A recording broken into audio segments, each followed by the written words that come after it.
there's a bit of a complicated argument about, being left and right and center at municipal level, because you're not really making some of those sort of decisions. Those really start at the the provincial level, rather.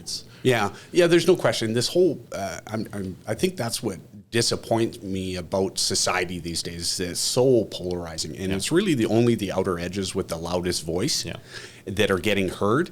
I think the vast majority of the people in Calgary, especially, are right in the middle. They want to talk about collaboration. They want to talk about being open-minded to different ideas. It's only the loud blowhorn people on the outer edges that take all the media and newsworthy discussion, and it's just not reality, in my opinion. I think most people are right there in the middle, and they want to talk about partnering and teamwork and collaboration.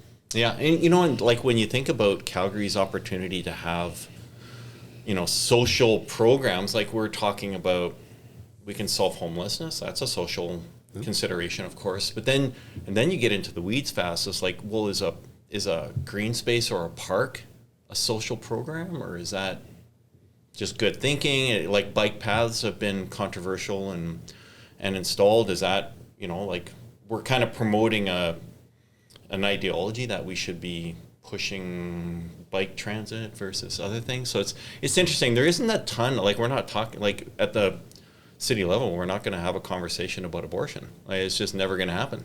Yeah, and no question. That's where you gotta have big swings. Yeah, there's no question. There's some stuff that just doesn't fall under jurisdiction. But for me, again, I always use the ROI, return on investment. But that's not just business. It's not just money. It's social return on investment. Yeah. Sometimes we invest in Calgary in infrastructure projects or a park, and it's a social return on investment. What are we getting for quality of life, for the good of all? And sometimes it's not about money. It's sometimes it's both. Sometimes it is about money and social return on investment. So I think there's a lot of room for discussion there, but we've got lots of work to do too as well. So I think I've seen that at the city level we can have a big impact on social wellness and mental wellness, like that.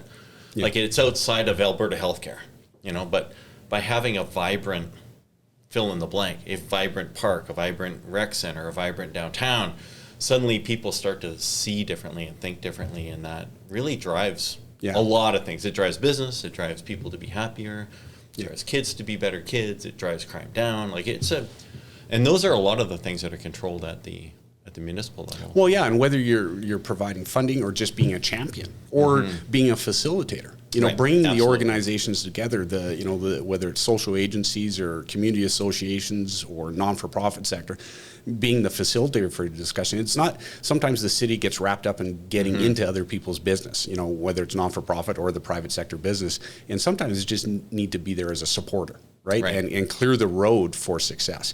But sometimes that's a challenge. But sometimes it's about funding, facilitating. But again, collaboration is at the key, right? That's where we have to work together better. And, we've got room for that for sure.